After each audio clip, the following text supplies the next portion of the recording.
Harish, the best academy. Welcome back to daily current affairs sessions of Harish Academy. We'll try to discuss the things of November 3rd current affairs in detail. ఇవాళ మన first topic population సెన్సస్కి సంబంధించిన ఒక important topic, జనాభా గణనకు సంబంధించిన ఒక ముఖ్యమైన అంశము. జనాభా లెక్కల స్వీయ గణన ట్రయల్ రన్ ప్రారంభం. Census self enumeration trial run start అయింది. జూన్ 2025లో మనం ప్రీవియస్ క్లాస్లో డిస్కస్ చేసుకున్నాం. జూన్ 2025లో ministry of home affairs, home మంత్రిత్వ శాఖ ఒక నోటిఫికేషన్ రిలీజ్ చేసింది. 2027లో పాపులేషన్ సెన్సస్ 2027ని, జనాభా గణన 2027ని నిర్వహించబోతా ఉన్నాము. 2 phases, 2 దశల్లో దీన్ని నిర్వహించబోతా ఉన్నామని చెప్పేసి ప్రకటించింది. అయితే 2027లో జరగబోయే ఈ సెన్సస్కు, ఈ 2027లో జరగబోయే ఈ సెన్సస్కు ఒక ప్రాముఖ్యత ఉంది, ఒక సిగ్నిఫికెన్స్. ఆ సిగ్నిఫికెన్స్ ఏంటంటే ఇది first digital census of India. ఈ 2027 సెన్సస్ ఏదైతే ఉందో ఇది భారతదేశంలో మొదటి డిజిటల్ సెన్సస్. అంటే మొత్తం డిజిటల్ టెక్నాలజీని ఉపయోగించి, మొబైల్ అప్లికేషన్స్, ఈ వెబ్సైట్స్ని, అప్లికేషన్స్ని ఉపయోగించి, ఈ మాన్యువల్ అవసరం లేకుండా, అంటే మొత్తం కూడా పేపర్లెస్గా ఉపయోగించి ఈ గణన చేయబోతా ఉన్నారు. మరి ఇప్పుడు దానికి సంబంధించి ఆ 2027లో జరగబోయే ఆ సెన్సస్ ఏదైతే ఉందో దానికోసం ట్రయల్ రన్ నిర్వహించాల్సి ఉంటుంది. అంటే ఇప్పుడు ఆ టెక్నాలజీని టెస్ట్ చేయాలి అంటే దాని యొక్క సామర్థ్యము, ఆ ఎఫికసీ ఎంత ఉంది, దాని సామర్థ్యాన్ని టెస్ట్ చేయాలి అంటే ఒక ట్రయల్ రన్ అవసరం అని చెప్పేసి కొన్ని సెలెక్టెడ్ ఏరియాస్లో, కొన్ని ఎంపిక చేసిన ప్రాంతాలలో నవంబర్ 1న ఈ ట్రయల్ రన్ ప్రారంభమైంది. నవంబర్ 1 ఈ ట్రయల్ రన్ ప్రారంభమైంది. సో మనం ఈ కాంటెక్స్ట్లో తెలుసుకోవాల్సింది, అసలు ఇండియాలో సెన్సస్ అనేది ఎప్పుడు మొదలైంది, సెన్సస్ని ఎవరు నిర్వహిస్తారు, సెన్సస్ని ఎవరు కండక్ట్ చేస్తారు, ఈ సెన్సస్కి సంబంధించిన ఏమైనా చట్టం ఉందా, అలానే భారతదేశంలో ఈ సెన్సస్ హిస్టరీ, ఈ జనాభా గణనకు సంబంధించి హిస్టరీ ఏంటి, చరిత్ర ఎలా ఉంది, 2011 సెన్సస్కి ఇప్పుడు 2027లో జరగబోయే ఈ సెన్సస్కి డిఫరెన్స్ ఏంటి, ఇక అలానే ఈ 2027 సెన్సస్ని ఎన్ని దశల్లో నిర్వహించబోతా ఉన్నారు, ఇటువంటివన్నీ తెలుసుకోవాలి.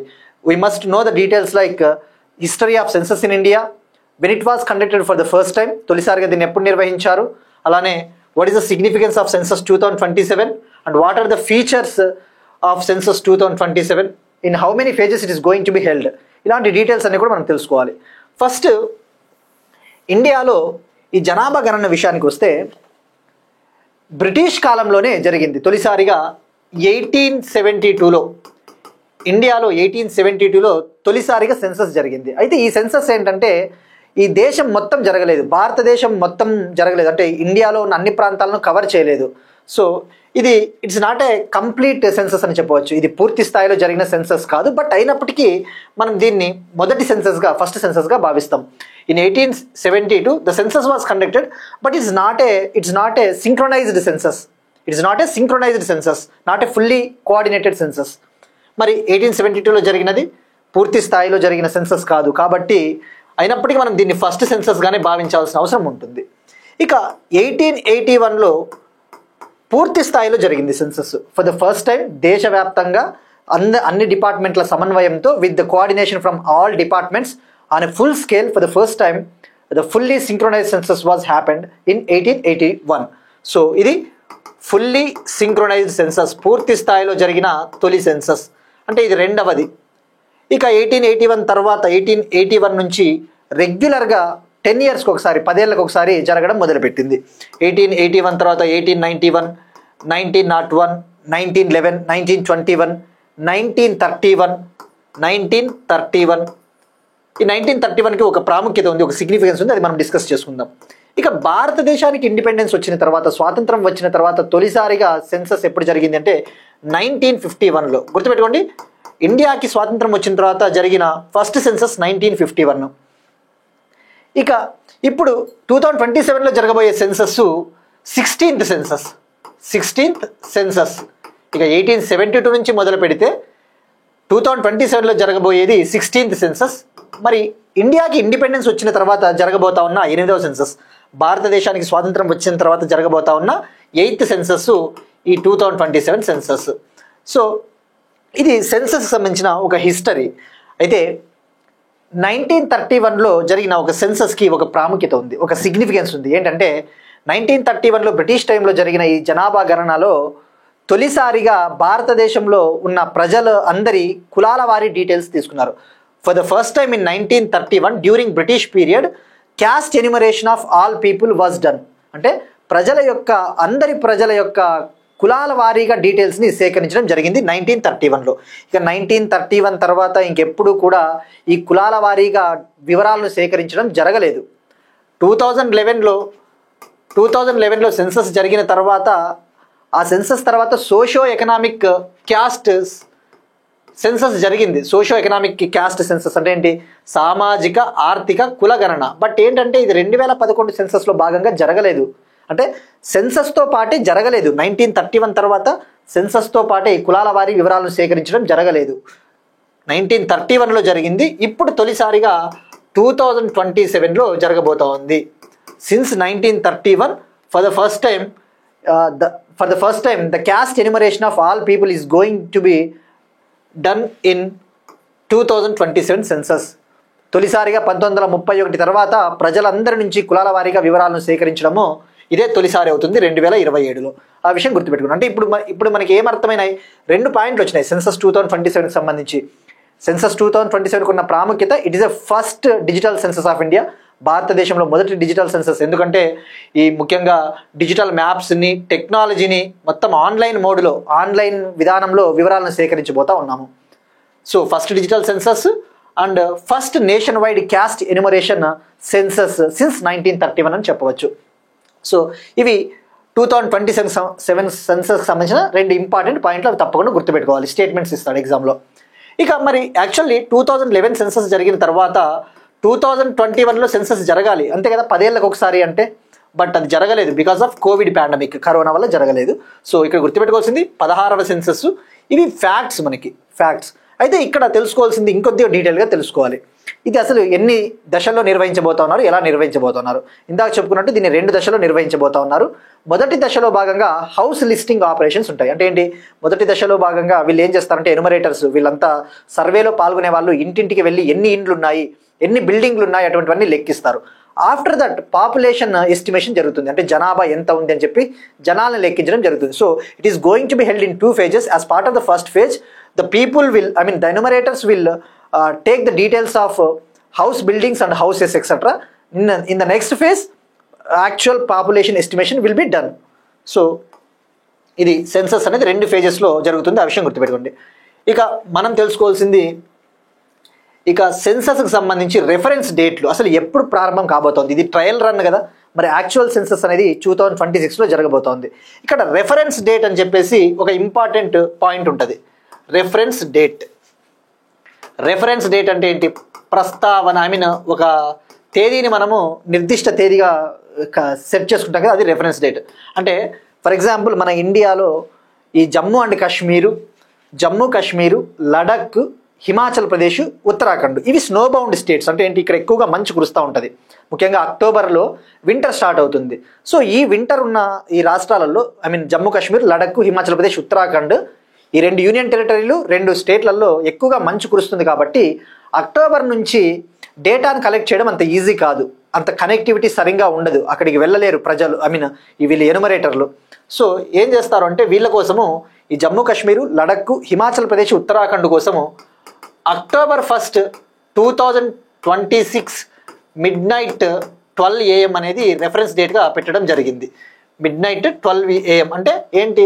October 1st, 2026 కల్లా అర్ధరాత్రి 12 గంటల కల్లా ఈ జమ్మూ కాశ్మీర్, లడఖ్, హిమాచల్ ప్రదేశ్, ఉత్తరాఖండ్కి సంబంధించిన డేటానంతా కలెక్ట్ చేసి పెట్టుకోవాలి. ఆ తర్వాత సెన్సస్ చేయడం అంత ఈజీ కాదు. మరి రెస్ట్ ఆఫ్ ద ఇండియా, మిగతా భారతదేశానికి ఇవి కాకోకుండా మిగతా రెస్ట్ ఆఫ్ ద ఇండియాకి రెఫరెన్స్ డేట్గా March 1st, 2027ని హోంమంత్రిత్వ శాఖ నిర్దేశించింది. అంటే March 1st, 2027 midnight 12 AM కల్లా డేటాను కలెక్ట్ చేసి పెట్టుకోవాలి మిగతా భారతదేశ ప్రాంతానికి అని చెప్పేసి. సో ఈ రెఫరెన్స్ డేట్లు మనకి చాలా ఇంపార్టెంట్. మరి ఇక సెన్సస్ని ఎవరు కండక్ట్ చేస్తారు అంటే, మినిస్ట్రీ ఆఫ్ హోమ్ అఫైర్స్ కింద ఉండే, హోం మంత్రిత్వ శాఖ కింద ఉండే office of the registrar general of India and census commissioner of India. Office of the registrar general of India and census commissioner of India. The census will be carried by office of the registrar general of India and census commissioner of India, ఇది home మంత్రిత్వ శాఖ కింద ఉంటుంది. మరి notification దేని కింద issue చేసింది అంటే సెన్సస్ యాక్ట్ 1948, సెన్సస్ చట్టము 1948. సో ఇది 2027 సెన్సస్ సంబంధించిన ఇన్ఫర్మేషన్. సో ఇక్కడ గుర్తుపెట్టుకోవాల్సింది 2 దశల్లో జరగబోతా ఉంది అన్న విషయం గుర్తుపెట్టుకుంటే సరిపోతుంది. So this is about census history in India. ఇక నెక్స్ట్ వన్, మహారాష్ట్ర లెప్రసీ వ్యాధిని ఒక నోటిఫైయబుల్ వ్యాధిగా ప్రకటించింది. మహారాష్ట్ర లెప్రసీ వ్యాధిని ఒక నోటిఫైయబుల్ వ్యాధిగా ప్రకటించింది. లెప్రసీ అంటే కుష్టు వ్యాధి. మహారాష్ట్ర గవర్నమెంట్ 2027 కల్లా లెప్రసీ ఫ్రీ మహారాష్ట్రగా అవతరించాలని చెప్పేసి ప్లాన్ చేస్తోంది. 2027 కల్లా ఈ కుష్టు వ్యాధి నిర్మూలన రాష్ట్రంగా అవ్వాలి అని చెప్పేసి టార్గెట్గా పెట్టుకుంది. సో దీనికోసము దీన్ని ఇప్పుడు నోటిఫైయబుల్ డిసీజ్గా ప్రకటించింది. అంటే ఏంటి, దీన్ని ఒక గుర్తించబడిన వ్యాధిగా అంటే ఏంటి, ఇక నుంచి ఆ మహారాష్ట్ర స్టేట్లో ఏ వ్యాధి ముఖ్యంగా ఈ లెప్రసీకి సంబంధించి కుష్టి వ్యాధికి సంబంధించిన ఏ కేసు రిజిస్టర్ అయినా కూడా దాన్ని ఇమ్మీడియట్గా డిస్టిక్ అథారిటీస్, ఆ డిస్టిక్ గవర్నమెంట్ డాక్టర్సు, ఆ డిస్టిక్ హెల్త్ అథారిటీసు, ఆరోగ్య సంస్థలు అవన్నీ కూడా గవర్నమెంట్కి రిపోర్ట్ చేయాల్సి ఉంటుంది. తద్వారా అసలు ఈ మహారాష్ట్రలో ఎన్ని లెప్రసీ కేసులు నమోదవుతా ఉన్నాయని చెప్పేసి తెలుసుకోవడానికి ఆస్కారం ఉంటుంది. సో ఇది మెయిన్ ముఖ్య ఉద్దేశం, లెప్రసీని నిర్మూలించాలి అన్న ఉద్దేశం. ఇక లెప్రసీ కుష్టి వ్యాధి దీన్ని ఏ విధంగా వస్తుందో తెలుసుకోవాలి. ఇది ఒక బ్యాక్టీరియా ద్వారా వస్తుంది. మైకోబ్యాక్టీరియం లెప్రే అనే ఒక బ్యాక్టీరియం ద్వారా, మైకోబ్యాక్టీరియం లెప్రే అనే బ్యాక్టీరియా ద్వారా ఇది వ్యాప్తి చెందుతుంది. ఆ విషయం గుర్తుపెట్టుకోండి. ఈ లెప్రసీ కుష్టి వ్యాధి స్కిన్ని, చర్మాన్ని, పెరిఫెరల్ నర్వ్స్ని, ఈ నర్వస్ సిస్టమ్ని, మొత్తం బాడీని అటాక్ చేసినప్పుడు ఏమవుతుందంటే చాలా ప్రాబ్లమ్స్ వస్తాయి. సో ఇది notifiable disease leprosy Maharashtra. Next one, ఛత్తీస్గఢ్లో శాంతి శిఖర్ ధ్యాన కేంద్రాన్ని ప్రారంభించిన prime minister Modi. Prime minister Narendra Modi inaugurated Shanti Shikhar meditation centre in Chhattisgarh. Prime minister Narendra Modi గారు ఇటీవల ఛత్తీస్గఢ్లోని నవరాయ్పూర్కి వెళ్ళారు. అక్కడ ఛత్తీస్గఢ్ యొక్క 25th ఫౌండేషన్ డేని సెలబ్రేట్ చేశారు, 25వ వ్యవస్థాపక దినోత్సవాన్ని. ఈ సందర్భంగా ఛత్తీస్గఢ్లోని నవరాయ్పూర్లో బ్రహ్మకుమారీస్ సమాజానికి చెందిన ఒక మెడిటేషన్ సెంటర్, ధ్యాన కేంద్రాన్ని, దాని పేరు శాంతి శిఖర్ మెడిటేషన్ సెంటర్ని నవరాయ్పూర్లో ప్రారంభించారు. ఇక్కడ మెయిన్గా మనం తెలుసుకోవాల్సింది బ్రహ్మకుమారీస్ ఆర్గనైజేషన్. ఇది ఒక స్పిరిచువల్ మూమెంట్. అంటే ఈ భారతదేశం వ్యాప్తంగా కావచ్చు, ప్రపంచవ్యాప్తంగా ఈ ఆధ్యాత్మికత ద్వారా పీస్ని, శాంతిని ఏర్పాటు చేయాలి అన్న ఉద్దేశంతో పనిచేస్తూ ఉంది. ఈ బ్రహ్మకుమారీస్ ఆర్గనైజేషన్ 1936లో ఏర్పాటైంది. 1936లో దీని హెడ్ క్వార్టర్స్, ప్రధాన కార్యాలయము రాజస్థాన్లోని మౌంట్ అబూలో ఉంటుంది. సో అది బ్రహ్మకుమారీస్కి సంబంధించిన మెడిటేషన్ సెంటర్. అలానే ప్రైమ్ మినిస్టర్ నరేంద్ర మోడీ గారు ఈ ఛత్తీస్గఢ్ పర్యటనలో భాగంగా నవరాయ్పూర్లో former prime minister Atal Bihari Vajpayee గారి విగ్రహాన్ని కూడా ఆవిష్కరించారు. మాజీ ప్రధానమంత్రి అటల్ బిహారీ విగ్రహాన్ని కూడా ఆవిష్కరించారు. The statue of former prime minister Atal Bihari Vajpayee was unveiled by prime minister Narendra Modi in Nava Raipur. ఇక అలానే ఛత్తీస్గఢ్ అసెంబ్లీ యొక్క కొత్త బిల్డింగ్ను కూడా ప్రారంభించారు. He was inaugurated new building of Chhattisgarh legislative assembly. So ఇది మనకి శాంతి శిఖర్ మెడిటేషన్ సెంటర్. ఇక తెలంగాణ కరెంట్ అఫైర్స్ విషయానికి వస్తే, దేశంలోనే మొట్టమొదటి స్వదేశీ తయారీ 220 kilowatt mobile gas insulated switch gear. India's first indigenous manufactured 220 kilowatt mobile gas insulated switch gear. ఇది పవర్ సిస్టమ్లలో, ముఖ్యంగా పవర్ డిస్ట్రిబ్యూషన్ సిస్టమ్లలో వాడే ఒక స్విచ్ గేరు. దీన్ని తొషిబా transmission and distribution systems company power grid corporation of ఇండియాకి అప్పగించింది. It is delivered to power grid corporation of India. తొషిబా company delivered this mobile gas insulated switch gear to power grid corporation of India, power grid. మరి ఇక్కడ just మనం focus చేయాల్సింది fact ఓరియంటెడ్లో మొట్టమొదటి స్వదేశీ అన్నాడు కాబట్టి మనం డెఫినెట్లీ తెలుసుకోవాలి. దీన్ని ఎక్కడ దీన్ని అన్వీల్ చేశారు, ఎక్కడ దీన్ని అప్పగించారు అంటే పవర్ గ్రిడ్కి తెలంగాణలో. సో ఇక GIS, ఈ గ్యాస్ ఇన్సులేటెడ్ స్విచ్ గేర్ అంటే జనరల్గా ఈ హై వోల్టేజ్ పవర్ డిస్ట్రిబ్యూషన్ సిస్టమ్లలో, ఈ విద్యుత్ డిస్ట్రిబ్యూషన్ సిస్టమ్లలో ఈ సేఫ్టీ కోసం వాడే ఒక స్విచ్ గేరు. సో ఇక గుర్తుపెట్టుకోవాల్సింది, తొషిబా కంపెనీ పవర్ గ్రిడ్కి డెలివర్ చేసింది. ఇక ఎకానమీకి సంబంధించిన కరెంట్ అఫైర్స్, జిఎస్టీ కలెక్షన్స్ సంబంధించి గూడ్స్ అండ్ సర్వీసెస్ ట్యాక్స్, ఈ జిఎస్టీకి సంబంధించి కలెక్షన్స్, ట్యాక్స్ కలెక్షన్స్ ఎలా ఉన్నాయి మనం తెలుసుకోవాలి. మీరు చూస్తే జిఎస్టీ కలెక్షన్స్ అనేవి ప్రతి మంత్ కూడా మనం తెలుసుకోవాల్సిన అవసరం ఉంటుంది. అక్టోబర్లో ఎలా కలెక్షన్స్ ఉన్నాయి, సెప్టెంబర్లో ఎంత వసూళ్లు చేస్తాయి, ఇటువంటివి. సో ఇప్పుడు అక్టోబర్ విషయానికి వస్తే అక్టోబర్ 2025లో 1.95 లక్షల కోట్లకు పైగా పెరిగిన జిఎస్టీ వసూళ్లు. అక్టోబర్లో 1.95 lakh crore పైగా పెరిగిన జిఎస్టీ వసూళ్లు. In October 2025 GST collections exceeded more than 1.95 lakh crore. ఇక్కడ ఫస్ట్ ఫోకస్ చేయాల్సింది జిఎస్టీలో చాలా థింగ్స్ ఉన్నాయి ఫోకస్ చేయాల్సినవి. ఇందాక చెప్పినట్టు ప్రతి మంత్లో కూడా జిఎస్టీ కలెక్షన్స్ గురించి మనం తెలుసుకోవాల్సి ఉంటుంది. ఇప్పుడు నవంబర్ అయిపోయిన తర్వాత మనం డిసెంబర్ కరెంట్ అఫైర్స్లోకి ఎంటర్ అయిన తర్వాత నవంబర్లో జిఎస్టీ కలెక్షన్స్ ఎన్ని వచ్చినాయని చెప్పేసి మనం తెలుసుకోవాల్సి ఉంటుంది. ఇక్కడ జస్ట్ ఫ్యాక్ట్ గుర్తుపెట్టుకుంటే సరిపోదు. జిఎస్టీ కలెక్షన్స్ ఎన్ని వసూలు చేసినాము అంటే అది అసలు సరిపోదు. అది మేబీ బ్యాంకింగ్ లాంటి ఎగ్జామ్స్కి అలా అడుగుతాడేమో, కానీ గ్రూప్స్కి, ఎస్ఎస్సి లాంటి ఎగ్జామ్స్కి, ముఖ్యంగా డిఫెన్స్, యూపీఎస్సి లేదంటే సెంట్రల్ సర్వీసెస్ ఎగ్జామ్స్కి ప్రిపేర్ అయ్యేటప్పుడు మాత్రము జిఎస్టీ గురించి కంప్లీట్గా మనకు ఐడియా ఉండాలి. We should know about complete information of GST. మరి అసలు ఏముంటాయి జిఎస్టీలో మనం ఇటీవల డిస్కస్ చేసుకున్నాం. ప్రైమ్ మినిస్టర్ నరేంద్ర మోడీ గారు ఆగస్ట్ 15, 2025 ఇండిపెండెన్స్ డే స్పీచ్ సందర్భంగా నెక్స్ట్ జనరేషన్ రీఫార్మ్స్ని ప్రకటించారు. నెక్స్ట్ జనరేషన్ రీఫార్మ్స్లో భాగంగా జిఎస్టీ రేట్స్ని చాలా కట్ చేశారు. సెప్టెంబర్ 22న ఈ కొత్త జిఎస్టీ రేట్లు అమల్లోకి వచ్చాయి. డేట్ కూడా గుర్తుపెట్టుకోండి, సెప్టెంబర్ 22, 2025 న్యూ జిఎస్టీ రేట్స్ అమల్లోకి వచ్చినాయి. మరి ఈ కాంటెక్స్ట్లో ఫస్ట్ జిఎస్టీలో స్లాబ్స్ గురించి తెలుసుకోవాలా. మనం తెలుసుకున్నాం కదా, జిఎస్టీలో గతంలో 4 స్లాబ్స్ ఉండేవి. 5%, 12%, 18%, 28%. 5%, 12%, 18%, 28% స్లాబ్స్ ఉండేవి. 0% కూడా ఉంటుంది. బట్ 0% అనేది అది ఎగ్జెంప్టెడ్ కేటగిరీ అని చెప్పవచ్చు. మెయిన్గా అయితే 5, 12, 18, 28 అని చెప్పేసి 4 ట్యాక్స్ రేట్లు ఉండేవి. నెక్స్ట్ జనరేషన్ ఎకనామిక్ రీఫార్మ్స్లో భాగంగా ఈ 12%ని 28%ని తీసేశారు. ఇవి రెండింటిని తీసేసి కొత్త ట్యాక్స్ రేట్ని ఇంట్రొడ్యూస్ చేశారు. 40% ట్యాక్స్ రేట్. 28, 12 కలిపితే 40 అవుతుంది. ఈ 40% దేనిపైన వేశారు? లగ్జరీ గూడ్స్ ఉంటాయి కదా, లగ్జరీ అండ్ సిన్ గూడ్స్ అంటే ఈ పర్యావరణానికి, సమాజానికి హాని కలిగించే వస్తువులు, సేవలు. ఉదాహరణకు ఈ గ్యాంబ్లింగ్, పొగాకు, ఇటువంటి వాటిని సిన్ గూడ్స్ అంటారు. సిన్ అంటే పాపము అని అర్థము.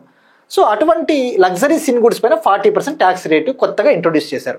కానీ ఇప్పుడున్న జిఎస్టీ రేట్లు ఎన్ని అంటే మాత్రము 5, 18 అనే గుర్తుపెట్టుకోండి. అఫీషియల్గా అయితే మాత్రము 2 స్లాబ్ రేట్ స్ట్రక్చర్. ఇప్పుడు మనం ఫాలో అవుతున్నది 2 స్లాబ్లు మాత్రమే, 5%, 18%. కానీ ఇది అడిషనల్గా సపరేట్గా 40% ఇంట్రొడ్యూస్ చేశారు.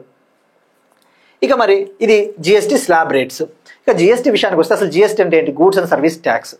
ఇక్కడ గతంలో ఇండియాలో ఒకప్పుడు చాలా ఇండైరెక్ట్ ట్యాక్సెస్ ఉండేవి, పరోక్ష పన్నులు. ఈ పరోక్ష పన్నుల వల్ల అందరూ ఎక్కువగా నష్టపోయేవాళ్ళు.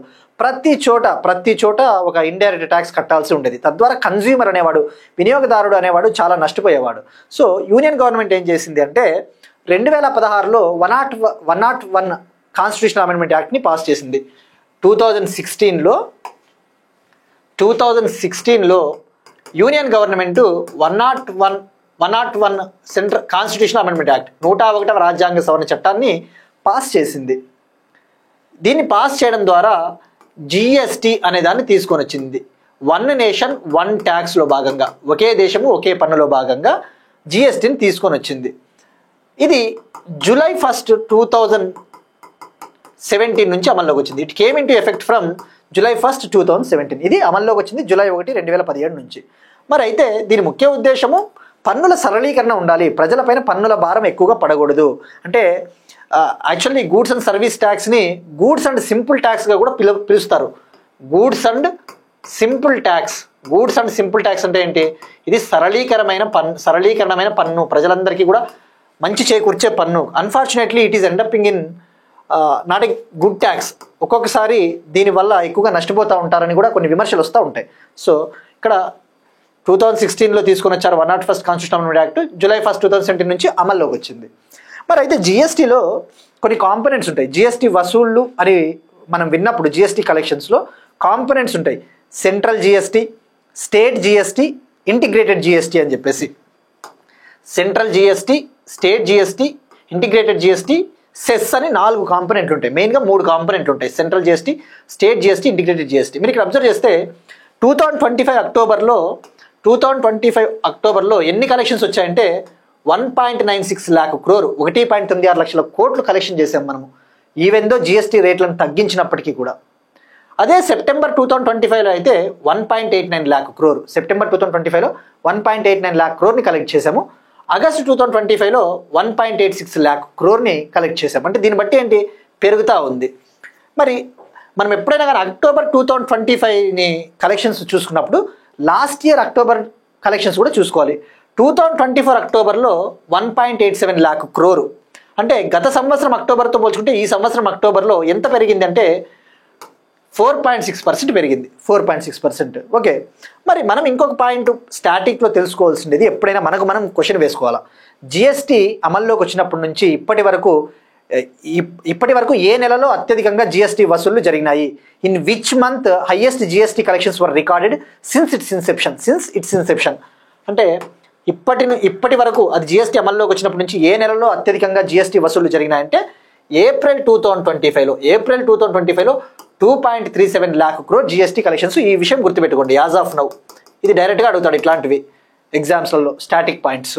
ఓకే, ఇక మళ్ళీ అనలిటికల్ పాయింట్ ఆఫ్ వ్యూ విషయానికి వస్తే, విశ్లేషణాత్మకంగా మీరు ఇక్కడ చూస్తే ఇవి అర్థం కావు. ఈ 1.96 లక్షల కోట్లలో central GST share, state GST share, IGST share ఇంత ఉంది, మనకు అర్థం కూడా కాదు. కానీ ఫస్ట్ ఇది తెలుసుకోవాలి, సిజిఎస్టీ అంటే ఏంటి, ఎస్జిఎస్టీ అంటే ఏంటి. ఇక్కడ 3 కాంపోనెంట్లు ఉంటాయని చెప్పినా కదా. సెంట్రల్ జిఎస్టీ అనే ఒక కాంపోనెంట్ ఉంటుంది.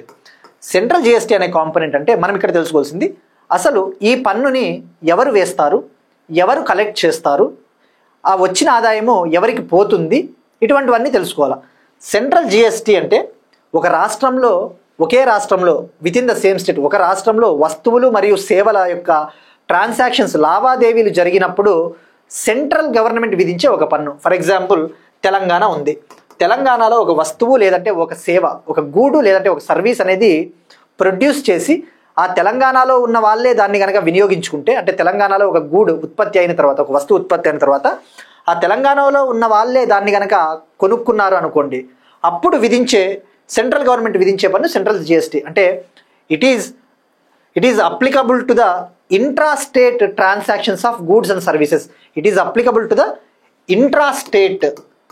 Applicable to intrastate transactions of goods and services with in the state, same రాష్ట్రంలో.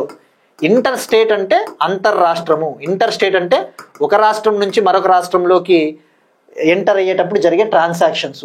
ఇంట్రాస్టేట్ అంటే విత్ ఇన్ ద స్టేట్. మరి ఇప్పుడు తెలంగాణలోనే గూడ్స్ ప్రొడ్యూస్ అవుతా ఉన్నాయి, తెలంగాణలో ఉన్న వాళ్ళే కొంటా ఉన్నారు. మరి దానిపైన సెంట్రల్ గవర్నమెంట్ ఎందుకు పన్ను వేస్తూ ఉంది? స్టేట్ గవర్నమెంట్ కదా పన్ను వేయాల్సిందని ఒక డౌట్ వస్తుంది. కానీ సెంట్రల్ గవర్నమెంట్ ఎందుకు వేస్తుందంటే, ఇక్కడ ఇంతకుముందు జిఎస్టీ రాకముందు ఎన్నో పరోక్ష పన్నులు ఉండేవి. ముఖ్యంగా సెంట్రల్ లెవెల్లో విధించే ఎన్నో పరోక్ష పన్నులు ఉండేవి.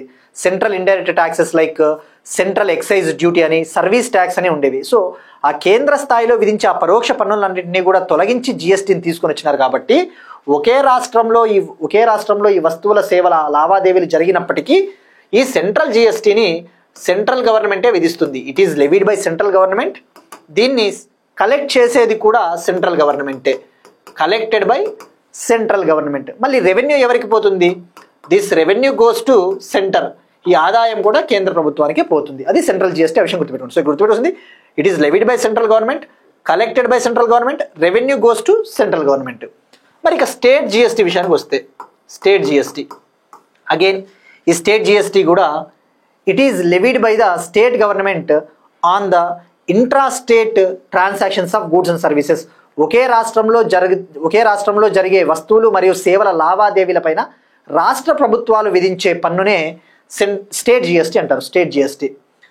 మరి ఇప్పుడు ఆల్రెడీ సెంట్రల్ గవర్నమెంట్ విధించింది కదా ఒకే రాష్ట్రంలో జరుగుతూ ఉన్న లావాదేవీలపైన, మళ్ళీ స్టేట్ గవర్నమెంట్ ఎందుకు విధిస్తూ ఉంది అంటే, ఇక్కడ ఇందాక చెప్పుకున్నట్టు ఈ జిఎస్టీ ద్వారా కేంద్ర స్థాయిలో పరోక్ష పన్నులని తొలగించారు. అట్ ద సేమ్ టైం రాష్ట్ర స్థాయిలో ఒకప్పుడు పరోక్ష పన్నులు చాలా ఉండేవి, స్టేట్ లెవెల్ ఇండైరెక్ట్ ట్యాక్సెస్. ఉదాహరణకు వ్యాట్, వాల్యూ యాడెడ్ ట్యాక్స్ అని, అలానే ఎంటర్టైన్మెంట్ ట్యాక్స్ అని, లగ్జరీ ట్యాక్స్ అని ఇటువంటి ఉండేవి. ఇవి రాష్ట్ర స్థాయిలో విధించేటివి. వీటన్నిటినీ కూడా తొలగించి వీటన్నిటిని జిఎస్టీలో కలిపేశారు. సో అందుకు ఈ ఒకే రాష్ట్రంలో జరిగే లావాదేవీలపైన కూడా స్టేట్ గవర్నమెంట్ పన్నులు వేస్తుంది. సో ఈ స్టేట్ జిఎస్టీని విధించేది state government. It is levied by state government, collected by, దీన్ని సేకరించేది కూడా స్టేట్ గవర్నమెంటే. ఆదాయం కూడా స్టేట్ గవర్నమెంట్కి పోతుంది. ఆదాయం కూడా స్టేట్ గవర్నమెంట్కి పోతుంది. ఇప్పుడు ఇంటిగ్రేటెడ్ జిఎస్టీ అనేది ఇంకోటి ఉంది. ఇంటిగ్రేటెడ్ జిఎస్టీ, ఇది కన్ఫ్యూజ్ అవుతుంది. Integrated GST, not inter state GST. Integrated జిఎస్టీని ఏ గూడ్స్ పైన వేస్తారు అంటే, ఫర్ ఎగ్జాంపుల్ ఆంధ్రప్రదేశ్ నుంచి తెలంగాణలోకి వస్తువులు లేదంటే సేవలు ఎంటర్ అవుతున్నాయి అనుకుందాం. ఆంధ్రప్రదేశ్ నుంచి తెలంగాణలోకి లేదంటే తెలంగాణ నుంచి ఆంధ్రప్రదేశ్లోకి ఈ వివిధ రాష్ట్రాల మధ్య జరిగే ఈ వస్తువులు మరియు సేవల లావాదేవీలపైన కేంద్ర ప్రభుత్వం విధించే పన్ను ఇంటిగ్రేటెడ్ జిఎస్టీ. అంటే on the transactions of inter state supply of goods and services. So ఇది వివిధ రాష్ట్రాల మధ్య జరిగే లావాదేవీలు. దీన్ని విధించేది సెంట్రల్ గవర్నమెంట్, దీన్ని లెవీ చేసేది సెంట్రల్ గవర్నమెంట్, కలెక్ట్ చేసేది సెంట్రల్ గవర్నమెంట్. అంటే దీన్ని ఎవరు వసూలు చేస్తారు? Central government. మరి ఆదాయం అంటే ఆదాయం ఎవరికి పోతుంది అంటే సెంట్రల్ గవర్నమెంట్, స్టేట్ గవర్నమెంట్స్ పంచుకుంటాయి. It will be appropriation between central government and state governments. So ఇది సిజిఎస్టీ, ఎస్జిఎస్టీ, ఐజిఎస్టీ. అలానే ఇక్కడ యూనియన్ టెరిటరీ జిఎస్టీ కూడా ఉంది. యూనియన్ టెరిటరీ, కేంద్రపాలిత ప్రాంతానికి సంబంధించి. ఒక కేంద్రపాలిత ప్రాంతంలో అసెంబ్లీ లేదనుకోండి, ఉదాహరణకు అండమాన్ నికోబారు, అక్కడ అసెంబ్లీ లేకపోయినప్పటికీ కూడా అక్కడ ఆ యూటీలో జరిగే లావాదేవీలపైన విధించే జిఎస్టీనే యూటీ జిఎస్టీ అంటారు.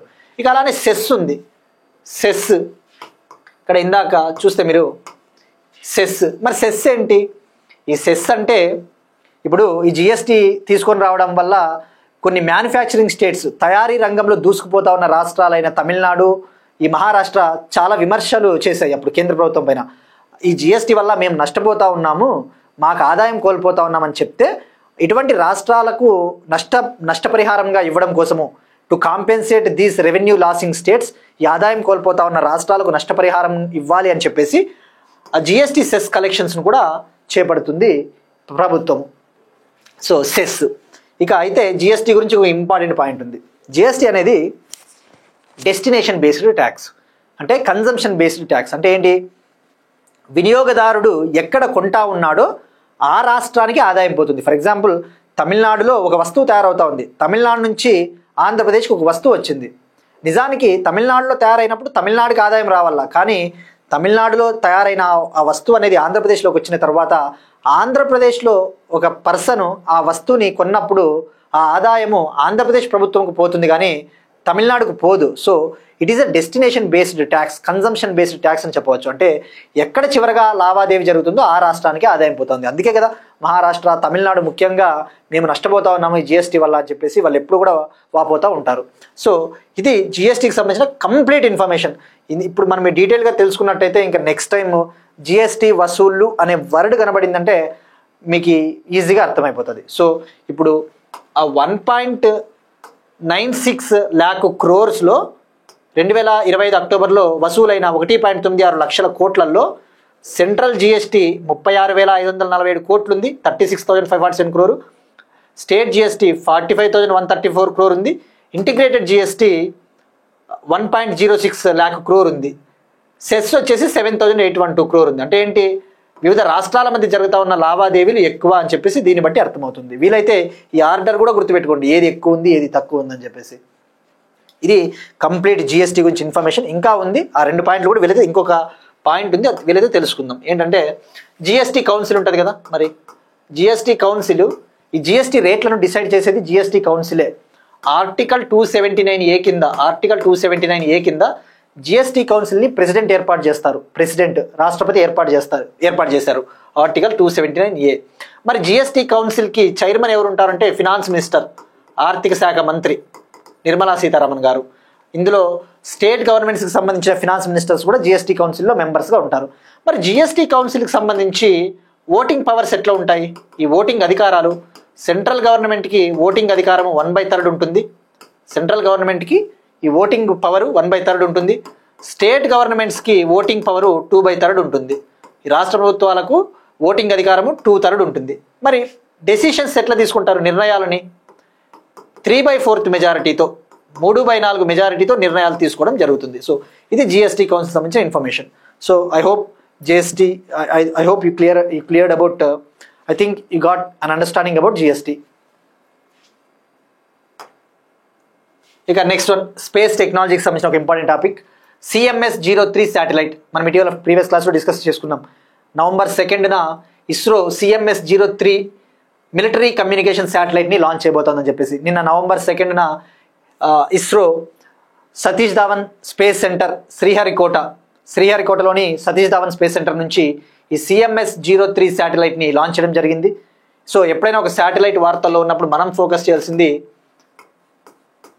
దీని పేరేంటి, CMS-03 శాటిలైట్.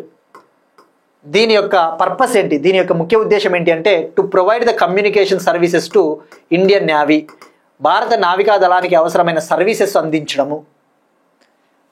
మరి దీన్ని ఎలా లాంచ్ చేశారు అంటే, ఏ రాకెట్ని ఉపయోగించి లాంచ్ చేశారు అంటే launch vehicle mark 3 M5 rocket ద్వారా.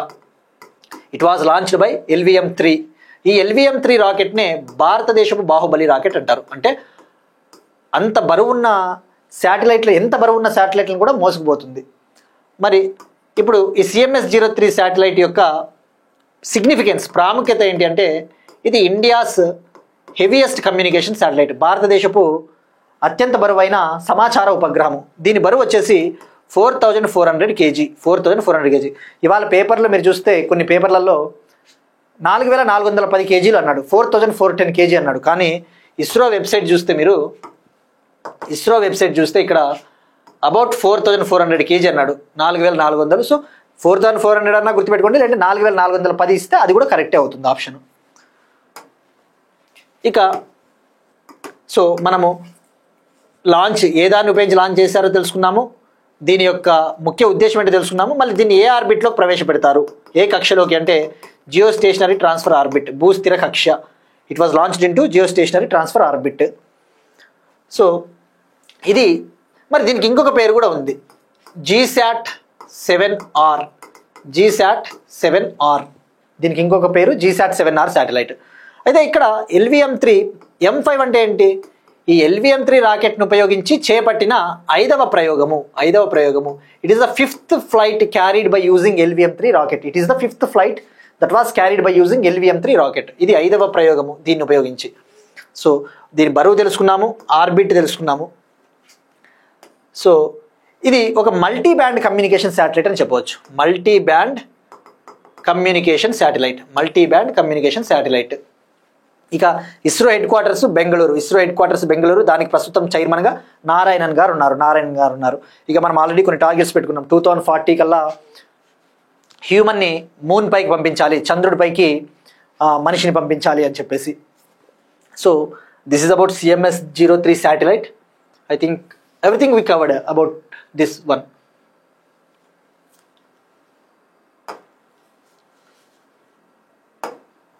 ఇక అయితే ఇంకొక పాయింట్ కూడా మనం తెలుసుకోవచ్చు. మరి ఈ LVM-3 రాకెట్ ఏదైతే ఉందో ఇది ఎన్ని స్టేజ్లు, గతంలో దీన్ని GSLV Mark 3గా పిలిచేవాళ్ళు. ఇది 3 స్టేజ్ రాకెట్. LVM-3 అనేది 3 స్టేజ్ల రాకెట్. మరి ఆ 3 స్టేజ్లు ఏముంటాయి, 3 స్టేజ్ల్లో ఒక స్టేజ్ వచ్చేసి సాలిడ్ స్టేజ్. ఈ LVM-3లో మొదటి స్టేజ్లో 2 సాలిడ్ స్ట్రాప్ ఆన్ మోటార్స్ ఉంటాయి. S200 స్ట్రాప్ ఆన్ మోటార్స్ ఉంటాయి, 2 సాలిడ్ స్ట్రాప్ ఆన్ మోటార్స్ ఉంటాయి. నెక్స్ట్ స్టేజ్ వచ్చేసి liquid stage, core liquid stage. రెండవ స్టేజ్ లిక్విడ్ 110 అనే స్టేజ్. ఇక థర్డ్ స్టేజ్ వచ్చేసి క్రియోజనిక్ ఇంజన్ C25 ఉపయోగించారు. సో PSLV అయితే 4 స్టేజ్లు, GSLV ఆర్ LVM-3 అంటే 3 స్టేజ్లు. ఆ విషయం గుర్తుపెట్టుకోండి.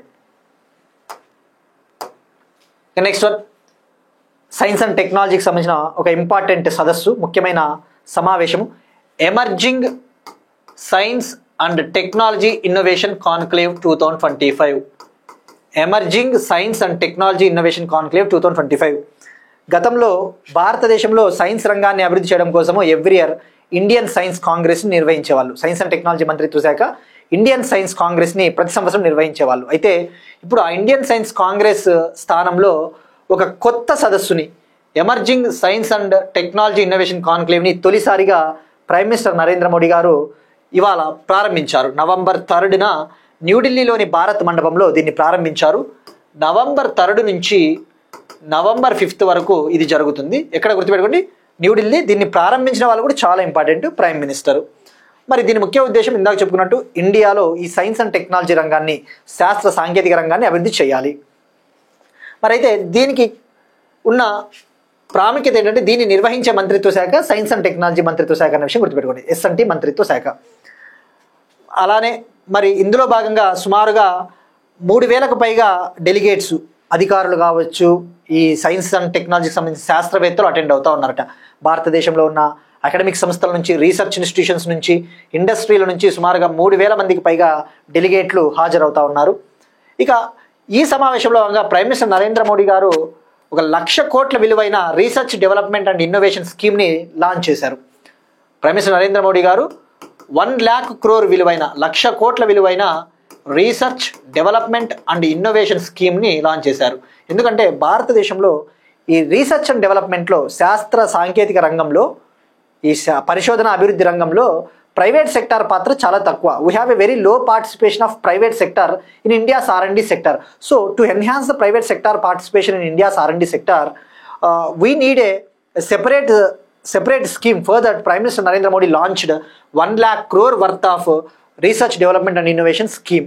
So అంటే భారతదేశంలో ఈ R&D సెక్టార్లో ప్రైవేట్ సెక్టార్ పాత్రను పెంచడం కోసము 1,00,000 కోట్ల విలువైన స్కీమ్ని లాంచ్ చేయడం జరిగింది. సో ఇది STకి సంబంధించిన ఇన్ఫర్మేషన్. గుర్తుపెట్టుకోవాల్సింది ఇక్కడ ఇది ఫస్ట్ ఎడిషన్, ఇది ఎన్నవ ఎడిషను, ఇది మొదటి ఎడిషను, ఎందుకంటే ఈ సంవత్సరం దీన్ని తీసుకొని వచ్చారు. సో ఇక వన్స్ ఈ సమ్మిట్ ఈ కాన్క్లేవ్ ముగిసిన తర్వాత ఇందులో వచ్చే ఇంపార్టెంట్ అవుట్కమ్స్, ఫలితాలని మనం మళ్ళీ క్లాసెస్లో అప్డేట్ చేసుకుందాం. ఇక ఇవాళ క్వశ్చన్, ISAలో 107వ పూర్తి స్థాయి సభ్యదేశం ఏది? ఇంటర్నేషనల్ సోలార్ అలయన్స్లో 107th ఫుల్ మెంబర్ కంట్రీ ఇది. మనం డిస్కస్ చేసుకున్నాం ISAలో ఎన్ని కంట్రీస్ ఉన్నాయని చెప్పేసి. ఇటీవల 8th ఇంటర్నేషనల్ సోలార్ అసెంబ్లీ సమావేశం జరిగింది. సో ఇక్కడ మీకు ఒక చిన్న క్వశ్చన్, ఈ ISAలో టోటల్ కంట్రీస్ ఎన్ని ఉన్నాయి అంటే ఫుల్ టైం మెంబర్ కంట్రీస్ ఎన్ని ఉన్నాయి, సిగ్నేటరీలు సంతకాలు చేసినవి ఎన్ని ఉన్నాయి, మరి 107గా 107వ పూర్తి స్థాయి సభ్యదేశంగా ఏది జాయిన్ అయ్యింది, ISA హెడ్ క్వార్టర్స్ ఎక్కడుంది, ISAని ఎప్పుడు ఎక్కడ ఎవరు ప్రారంభించారు, ISAని ఎప్పుడు ఎక్కడ ఎవరు ప్రారంభించారు, ఏ సంవత్సరంలో. సో దీనికి మొత్తం ట్రై చేయండి తప్పకుండా. ఇక మనం నిన్న అడిగిన క్వశ్చన్, హిన్మూ 5 మిసైల్, దీన్ని సౌత్ కొరియా టెస్ట్ చేసింది రీసెంట్గా. ఇది ఒక ballistic missile bunker buster missile అని చెప్పవచ్చు. అంటే ఏంటి, ఈ మిసైల్ని ఉపయోగించి బంకర్లలో దాగి ఉన్న శత్రు దేశాలకు చెందిన టార్గెట్లు కూడా నాశనం చేయవచ్చు. నెక్స్ట్ వన్, రష్యా కొత్త అణు జలంతర్గామి ఖబరోవ్స్క్. రష్యా ఒక న్యూక్లియర్ సబ్మెరైన్ని లాంచ్ చేసింది, ఖబరోవ్స్క్. ఇటీవల మనం డిస్కస్ చేసుకున్నాం, రష్యా తొలిసారిగా ఒక న్యూక్లియర్ పవర్డ్ అండర్ వాటర్ డ్రోన్ని టెస్ట్ చేసింది అని చెప్పేసి. ఈ అణుశక్తితో, అణు ఇంజన్తో నడిచే ఒక అండర్ వాటర్, నీటి అడుగున సంచరించే ఒక డ్రోన్ని, దాని పేరు పోసిడాన్ అనే డ్రోన్ని టెస్ట్ చేసింది. దీన్నే డూమ్స్ డే మిస్సైల్ అని కూడా పిలుస్తారు. గుర్తుపెట్టుకోండి, ఈ పోసిడాన్ అండర్ వాటర్ డ్రోన్ని డూమ్స్ డే మిస్సైల్ అంటే ఏంటి, ఇది ఈ అణు ఇంజన్తో నడిచే ఈ అండర్ వాటర్ డ్రోన్ ఏదైతే ఉందో వివిధ కంట్రీలకు చెందిన తీర ప్రాంతాలను కూడా హిట్ చేయగలదు. వివిధ దేశాలకు చెందిన ఈ కోస్టల్ లైన్ని కూడా నాశనం చేయగలదు. తద్వారా రేడియో యాక్టివ్ సునామీని సృష్టించగలదు. ఈ రేడియో ధార్మికతను విడుదల చేయడం ద్వారా ఆ సముద్ర ప్రాంతాల్లో రేడియో యాక్టివ్ సునామీని కూడా క్రియేట్ చేయగల కెపబిలిటీ ఉన్న డ్రోన్ ఇది. మరి పోసిడాన్ డ్రోన్ని మోసుకొని వెళ్ళాలి అంటే, క్యారీ చేయాలి అంటే ఒక న్యూక్లియర్ సబ్మెరైన్ అవసరం కదా. దానికోసమే రష్యా ఖబరోవ్స్క్ పేరిట ఒక న్యూక్లియర్ సబ్మెరైన్ని లాంచ్ చేసింది. Next one, Torkham border crossing. ఇటీవల ఆఫ్ఘనిస్తాన్కి పాకిస్తాన్కి మధ్య బార్డర్ క్రాషెస్ ఎక్కువగా జరిగాయి. ముఖ్యంగా ఆఫ్ఘనిస్తాన్కి పాకిస్తాన్కి మధ్య ఉన్న ఒక బార్డర్ డ్యూరండ్ లైన్, ఆఫ్ఘనిస్తాన్కి పాకిస్తాన్కి మధ్య బార్డర్ లైన్ ఏమని పిలుస్తారు, డ్యూరండ్ లైన్. గుర్తుపెట్టుకోండి, డ్యూరండ్ లైన్. అయితే ఆ డ్యూరండ్ లైన్, ఆ సరిహద్దు గుండా తోర్కామ్ సరిహద్దు క్రాసింగ్ అని ఒకటి ఉంది, తోర్కామ్ బార్డర్. ఈ ఆఫ్ఘనిస్తాన్కి పాకిస్తాన్కి మధ్య ఈ బార్డర్ చర్చలు కొద్దిగా మొదలయ్యాయి కదా. సో ఆ శాంతి చర్చల్లో భాగంగా ఇప్పుడు పాకిస్తాన్లో ఎవరైతే ఆఫ్ఘన్ రెఫ్యూజీస్ ఉంటారో, ఆఫ్ఘన్ శరణార్థులు, ఆఫ్ఘనిస్తాన్కి చెందిన శరణార్థులు, వాళ్ళు తమ దేశం వెళ్ళిపోవడం కోసము ఈ తోర్కామ్ బార్డర్ క్రాసింగ్ని పాకిస్తాను పునరుద్ధరించింది, ఓపెన్ చేసింది, రీలాంచ్ చేసింది. సో ఇక్కడ గుర్తుపెట్టుకోవాల్సింది జాగ్రఫీ పాయింట్ ఆఫ్ వ్యూలో తోర్కామ్ బార్డర్ క్రాసింగ్ ఎక్కడ ఉందంటే పాకిస్తాన్కి ఆఫ్ఘనిస్తాన్కి మధ్య Durand line. Next one, KG Shankar పిల్లైకు ఎజ్హుతాచన్ పురస్కారం అవార్డ్స్కి సంబంధించి ఎజ్హుతాచన్ పురస్కారం, ఎజ్హుతాచన్ అవార్డ్ ఆర్ ప్రైజ్, ఇది కేరళ అత్యున్నత సాహిత్య పురస్కారం, కేరళాస్ హైయెస్ట్ లిటరరీ అవార్డు. కేరళలో ఎవరైతే లిటరేచర్కి బాగా కృషి చేసి ఉంటారో వాళ్ళకి ఇచ్చే ఒక highest literary award of Kerala. మరి ఈ సంవత్సరం famous poet KG Shankar Pillai గారికి ఈ ఎజ్హుతాచన్ పురస్కారం లభించింది. Next one, appointments. Coal India చైర్మన్గా సనోజ్ కుమార్ జా. కోల్ ఇండియా ప్రభుత్వ రంగ సంస్థ, public sector company coal India కంపెనీకి ప్రస్తుతం తాత్కాలిక సిఎండిగా, తాత్కాలిక టెంపరీ చైర్మన్ అండ్ మేనేజింగ్ డైరెక్టర్గా ఐఏఎస్ ఆఫీసర్ సనోజ్ కుమార్ జా గారిని నియమించడం జరిగింది. అయితే ఈయన ఒక 3 నెలల పాటు పదవిలో ఉంటాడంట. యాక్చువల్లీ నార్థన్ కోల్ ఫీల్డ్స్కు ప్రస్తుతం సిఎండిగా ఉన్న, నార్థన్ కోల్ ఫీల్డ్స్ కంపెనీకి ప్రస్తుతం చైర్మన్ అండ్ మేనేజింగ్ డైరెక్టర్గా ఉన్న బి సాయిరామ్ గారిని ఎంపిక చేయాలని చెప్పేసి ఆల్రెడీ సిఫార్సు చేశారు. బట్ ప్రస్తుతానికైతే తాత్కాలికంగా అడిషనల్ ఛార్జ్గా ఈయన్ని నియమించడం జరిగింది. సో ఇక్కడ గుర్తుపెట్టుకోవాల్సింది coal India. Next one, persons in news, వార్తల్లో వ్యక్తులు.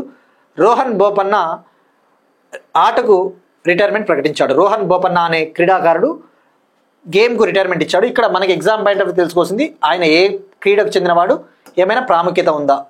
రోహన్ బోపన్న టెన్నిస్ ప్లేయరు, భారతదేశపు టెన్నిస్ ప్లేయరు. ఈ టెన్నిస్ ప్లేయరు సుమారుగా 20 years పైగా ఆటలో కొనసాగాడట, టెన్నిస్ ఆటలో. ఈయన రిటైర్మెంట్ ఇచ్చాడు. మరి 2024లో Rohan Bopanna Australian open men's doubles టైటిల్ని గెలుపొందాడు, ఆస్ట్రేలియన్ ఓపెన్ మెన్స్ డబుల్స్ టైటిల్ని. అయితే ఇక్కడ ఒక సిగ్నిఫికెన్స్, ఒక ప్రాముఖ్యత ఉంది. 2024లో Australian open men's doubles title గెలవడం ద్వారా ప్రపంచంలో అత్యధిక వయసులో మెన్స్ డబుల్స్ విభాగంలో నంబర్ 1 చేరుకున్న ప్లేయర్గా అవతరించాడు. World's oldest player to ever get the position of number 1 in men's doubles category. World's oldest player to get the world number 1 ranking in men's doubles category. ఈ పురుషుల డబుల్స్ టెన్నిస్ విభాగంలో నంబర్ 1కు చేరుకున్న అత్యంత పెద్ద వయస్కుడు 43 years వయసులో, సుమారుగా 43 ఏళ్ల వయసులో ఆ రికార్డు సృష్టించాడు. సో అది గుర్తుపెట్టుకుంటే సరిపోతుంది. ఇది 2024 జనవరిలో రికార్డు సృష్టించాడు రోహన్ బోపన్న. అడిగినా అడగొచ్చు, ఇంకా ఆల్రెడీ 2 years అవుతుంది కాబట్టి. నెక్స్ట్ వన్, స్పోర్ట్స్కి సంబంధించి ICC women's ODI world cup 2025, ICC మహిళల వన్డే ప్రపంచ కప్ 2025 ఇండియన్ ఉమెన్స్ టీము విజేతగా నిలిచింది. భారత మహిళల వన్డే టీము విజేతగా నిలిచింది. ఫైనల్లో సౌత్ ఆఫ్రికా మహిళల జట్టును ఓడించి టైటిల్ని గెలుపొందింది. సో ఇక్కడ ఈ టోర్నమెంట్ విషయానికి వస్తే ఇది 13th ఎడిషను. ఈ సంవత్సరం జరిగిన మహిళల వన్డే వరల్డ్ కప్ 13వ టోర్నమెంటు. సెప్టెంబర్ 30 నుంచి నవంబర్ 2, 2025 2 కంట్రీస్లో జరిగింది. ఇండియా, శ్రీలంక. ఇండియాలోని 4 స్టేడియంలలో జరిగింది, 4 గ్రౌండ్స్. శ్రీలంకలోని ఆర్ ప్రేమదాస కొలంబో స్టేడియం, శ్రీలంకలోని ఆర్ ప్రేమదాస స్టేడియం కొలంబోలో ఇదొక వేదిక. సో ఓవరాల్గా గుర్తుపెట్టుకోవాల్సింది 5 వేదికలు. ఈ 5 వేదికల్లో ఒకటి ఆంధ్రప్రదేశ్కి చెందిన doctor YS Rajasekhar Reddy ACA VDCA stadium Visakhapatnam. So మరి ఇక్కడ గుర్తుపెట్టుకోవాల్సింది మనము, ఇది 13వ ఎడిషన్ కదా, ఇందులో అత్యధికంగా ఈ టీం ఎన్నిసార్లు గెలుపొందింది. ఇక ఈ టోర్నమెంట్ విషయానికి వస్తే ఫైనల్లో సౌత్ ఆఫ్రికా ఉమెన్స్ టీం ఓడించింది. ఇక ఫైనల్లో షెఫాలి వర్మకు ప్లేయర్ ఆఫ్ ద మ్యాచ్, అంటే ఈ మ్యాచ్లో అత్యుత్తమ ప్రతిభ కనబరిచినందుకు గాను man of the match award లభించింది. దీప్తి శర్మకు player of the series award లభించింది. అంటే ఈ టోర్నమెంట్ మొత్తం అత్యుత్తమ ప్రతిభ కనబరిచినందుకు గాను దీప్తి శర్మకు player of the series award. మరి 13 ఎడిషన్స్లలో అత్యధికంగా ఆస్ట్రేలియా 7 times గెలుపొందింది. ఈ 13 టోర్నమెంట్లలో, ఇప్పటి వరకు జరిగిన 13 టోర్నమెంట్లలో ఆస్ట్రేలియా మహిళల జట్టు 7 times, England 4 times, New Zealand women's team 1 time, Indian women's team ఇప్పుడు ఒకసారి. ఇండియాకి first women's world cup. So ఇది 13 ఎడిషన్లు. ఇక్కడ చూస్తే England first women's ODI world cup 1973లో ఇంగ్లాండ్ గెలుపొందింది. 2022లో జరిగిన women's ODI world cup Australia గెలుపొందింది. ఇప్పుడు ఇండియా. ఇది ఉమెన్స్ ఓడియా వరల్డ్కి సంబంధించిన ఇన్ఫర్మేషన్. ఇక నెక్స్ట్ వన్ అగైన్ స్పోర్ట్స్ సంబంధించి విను మన్కడ్ ఛాంపియన్గా హైదరాబాద్ అండర్-19 టీం. విను మన్కడ్ ట్రోఫీ ఇది ఒక క్రికెట్ టోర్నమెంటు, దేశవాళీ అండర్-19 క్రికెట్ టోర్నమెంటు, ఈ domestic under-19 one day cricket tournament. ఈ దేశవాళీ ఇండియాలో ఇండియన్ ప్లేయర్స్ మధ్య జరిగే ఒక under-19 one day cricket tournament. One day cricket అంటే 50 ఓవర్స్ గేమ్, 50 ఓవర్లు ఆడతారు. ఈ అండర్-19 క్రికెట్ టోర్నమెంట్ విను మన్కడ్ ట్రోఫీలో హైదరాబాద్ తొలిసారిగా ఫర్ ద ఫస్ట్ టైం విన్నర్గా నిలిచింది. ఫైనల్లో పంజాబ్ టీంని ఓడించి ఈ కప్పు గెలుపొందింది. ఇక వార్తల్లో ఉన్న ఇంపార్టెంట్ డేస్, ముఖ్యమైన దినోత్సవాలు. International day for biosphere reserves. ఈరోజు November 3 international day for biosphere reserves. అంటే బయోస్పియర్ రిజర్వ్ అంటే ఏంటి? ఇప్పుడు మనకి నీలగిరి బయోస్పియర్ రిజర్వ్, సుందర్బన్స్, ఇవన్నీ కూడా బయోస్పియర్ రిజర్వ్స్. అంటే ఏంటి? వీటిలో జీవ వైవిధ్యం, బయోడైవర్సిటీ ఎక్కువగా ఉంటుంది. మొక్కలు కావచ్చు, జంతువులు కావచ్చు, పక్షులు. సో ఎవ్రీ ఇయర్ November 3న international day for biosphere reserves, biosphere రిజర్వ్ల అంతర్జాతీయ దినోత్సవంని యునెస్కో నిర్వహిస్తుంది. UNESCO, united nations educational, scientific and culture organisation. So అంటే వీటిని సంరక్షించాలి, వీటిని ప్రొటెక్ట్ చేయాలి అని చెప్పేసి. ఇక ఇండియాలో ఓవరాల్గా 18 బయోస్పియర్ రిజర్వ్స్ ఉన్నాయి, 18 బయోస్పియర్ రిజర్వ్లు. అందులో 13 బయోస్పియర్ రిజర్వ్లు యునెస్కోస్ మ్యాప్ నెట్వర్క్లో ఉన్నాయి. యునెస్కోస్ మ్యాన్ అండ్ బయోస్పియర్ నెట్వర్క్లో 13 చేర్చబడినాయి. 13 included in UNESCO's Man and Biosphere program. Overall, there are 18 biosphere reserves in India. First biosphere reserve in India, భారతదేశంలో మొదటి బయోస్పియర్ రిజర్వ్ నీలగిరి biosphere reserve. నీలగిరి biosphere reserve ఎక్కడ? మనకి Tamil Nadu, Kerala, western Ghats, పశ్చిమ కనుమలు. ఆ పశ్చిమ కనుమల నీలగిరి ఆ ప్రాంతంలో ఉండే అడవుల్ని షోలా ఫారెస్ట్లు అంటారు. షోలా ఫారెస్ట్లు, ఆ విషయం కూడా గుర్తుపెట్టుకోండి, జాగ్రఫీలో వెళ్ళిపోతుంది. షోలా అడవులు అంటే ఏ ప్రాంతానికి చెందినవంటే పశ్చిమ కనుమలు, వెస్టర్న్ ఘాట్స్. ఇవి ఇవాల్టి కరెంట్ అఫైర్స్. మనం ఒకసారి క్విక్గా రీక్యాప్ చూద్దాం. జనాభా లెక్కల స్వీయకరణ ట్రయల్ రన్ ప్రారంభం. లెప్రసీ వ్యాధిని నోటిఫైబుల్ డిసీజ్గా ప్రకటించిన మహారాష్ట్ర. ఛత్తీస్గఢ్లో శాంతి శిఖర్ ధ్యాన కేంద్రాన్ని ప్రారంభించిన మోడీ. దేశంలోనే మొట్టమొదటి స్వదేశీ తయారీ 220 kilowatt mobile gas insulated switch gear Toshiba company power గ్రిడ్కి డెలివరీ చేసింది తెలంగాణలో. అక్టోబర్లో పెరిగిన GST వసూళ్లు. CMS-03 శాటిలైట్ సక్సెస్ఫుల్, విజయవంతమైంది CMS-03 communication satellite. Emerging science and technology innovation conclave 2025 first edition, తొలి ఎడిషన్ న్యూఢిల్లీలో ప్రారంభమైంది. రష్యా కొత్త అణుజలంతర్గామి ఖబరోవ్స్క్ తోర్కామ్ సరిహద్దు crossing between Pakistan Afghanistan. KG Shankar పిల్లైకు ఎజ్జూత్ ఆచన్ పురస్కారం కేరళ. కోల్ ఇండియా తాత్కాలిక CMDగా సనోజ్ కుమార్ జా. టెన్నిస్ క్రీడకు రిటైర్మెంట్ ప్రకటించిన Rohan Bopanna. ICC women's ODI world cup 2025 టైటిల్ను గెలుపొందిన ఇండియన్ ఉమెన్స్ టీం. ఈ ఫైనల్ వచ్చేసి ముంబైలోని DY పాటిల్ స్టేడియంలో జరిగింది, గుర్తుపెట్టుకోండి. ఈ ఫైనల్ ఎక్కడ జరిగిందంటే ముంబైలోని DY పాటిల్ స్టేడియం. విను మన్కడ్ ఛాంపియన్గా Hyderabad. International day for biosphere reserves November 3. That's it. These are today's current affairs. We'll meet you next time. Thank you everyone.